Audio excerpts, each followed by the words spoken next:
Hey there, and welcome to your deep dive. Today we're taking a plunge into the world of cartoonum. Cartoonime, huh? So we're talking cartoons and anime all mashed up together. Sounds intriguing. I've got to say, I've always been a bit of an animation buff myself. From Saturday morning cartoons as a kid to, those more complex anime epics later on. I've seen a lot. I bet you have. So I'm super curious to hear what you think about cartoonum, especially since it's, well, your creation.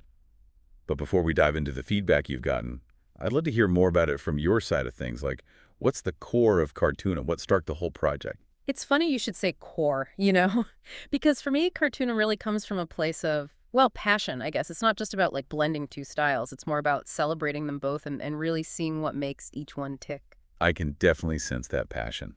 And you mentioned you got some really thoughtful feedback, which we'll get to. But first, where should we start with that? Well, there were some interesting thoughts about the voice acting, specifically about a voice actor named Rommel.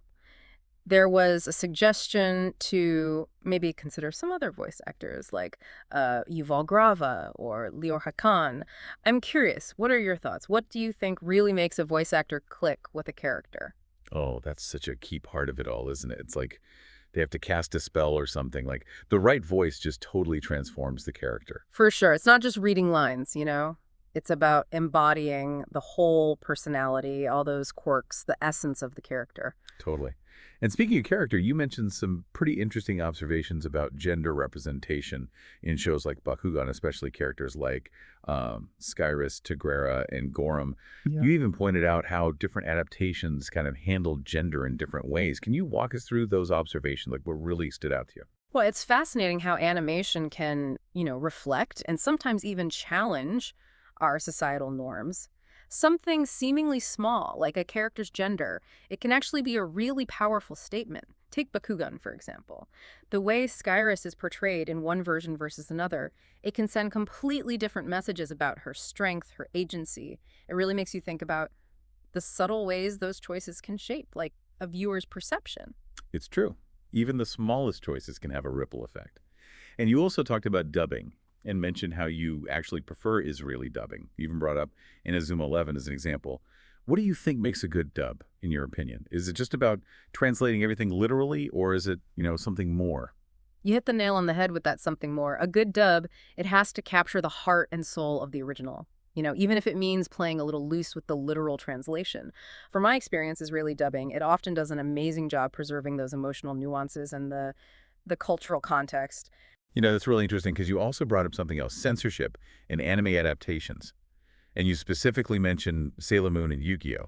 So what are your thoughts on how censorship can affect the story, the character development, especially in those specific examples?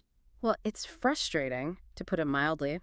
Censorship, it's not just about taking things out. It can completely change the message of the story, how the characters grow, even the emotional impact, like with Sailor Moon. In some versions, the censorship messed up the relationships between characters, stripped away all these layers of representation and meaning. It feels like a betrayal of the original vision almost. It's like they take a pair of scissors to the fabric of the whole story, and it's never really the same afterwards. Exactly. It really raises the question of who gets to decide what's appropriate and how those decisions can, like, shape our whole understanding of other cultures. Those are some really big questions. And I think this is the perfect spot for us to maybe take a little shift in gears here. Yeah, it really makes you think, doesn't it? Censorship can be like a weird lens, distorting how we see the whole story, the characters and all. Totally. It's like you're looking through a foggy window. You can kind of see the shapes, but the details are all blurry. Mm. And speaking of visuals, you mentioned something about the shift toward 3D animation and some newer adaptations. What are your thoughts on how that affects the storytelling? Oh, yeah. That's a tricky one. It's interesting for sure. Like 3D, it can be so realistic, so detailed, but sometimes I don't know, I miss that charm of 2D, that expressiveness. I get what you mean. It's almost like the difference between a photo and like a hand-drawn portrait. They can both be beautiful, Yeah. but they evoke totally different feelings. Exactly. And sometimes that handcrafted feel, it's crucial to capturing the soul of a character or the whole story even. Definitely. And I know you're a big fan of Cartoon Network, especially the American version. What is it about their shows that really speaks to you? I think they just have this knack for creating shows that are, Fun to watch, but also make you think. They're not afraid to, like, push the envelope a bit, Yeah. experiment with different genres, tackle some tough themes even. It's that perfect combo of humor and heart that keeps you coming back for more. Yeah. And you brought up something else that really stuck with me, that lack of Israeli representation in animation. You even mentioned the scarcity of shows created by Israelis. Why do you think that is? That's the million-dollar question, right? I've been wrestling with that myself. We have such a vibrant culture, so many talented artists, writers, and yet Israeli stories are almost invisible in the world of animation. I don't know, maybe it's lack of resources. Or maybe it's about finding the right platforms, the right support. Whatever it is, it's a huge gap just waiting to be filled. I couldn't agree more. Imagine all those stories, those unique perspectives, the worlds we could create. It's so exciting to think about. And maybe, just maybe, Cartoonum could be a part of that change, a catalyst for bringing more Israeli animation to the forefront. Now, that's an inspiring thought.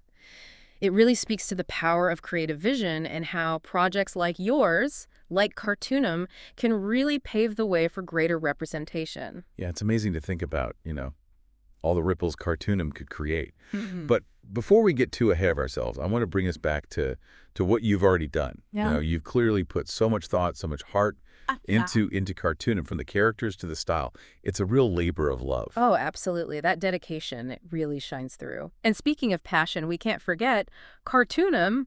It's already got a real fan base. You mentioned how engaged they are, how enthusiastic.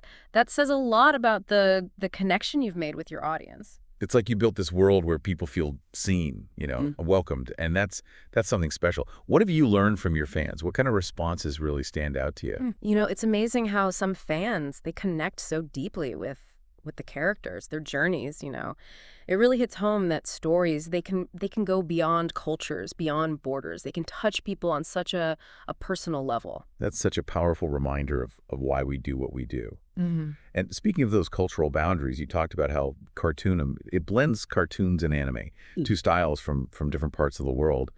With animation being so global now, how do you think about bridging those cultural differences in future Cartoonum projects? That's the big question, isn't it? I think it's about finding that balance, that sweet spot, staying true to my own vision, but also making sure those stories connect with people from all kinds of backgrounds. It's a constant learning process. I'm always trying to learn more about different cultures, different perspectives.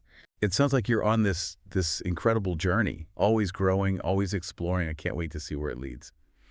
Well, we've come to the end of our deep dive into Cartoonum, and it's been such a pleasure exploring your creative world with you. Your passion is infectious, and I have no doubt Cartoonum is just the beginning of something amazing. Keep creating, keep pushing those boundaries, and most importantly, keep sharing your unique voice with the world.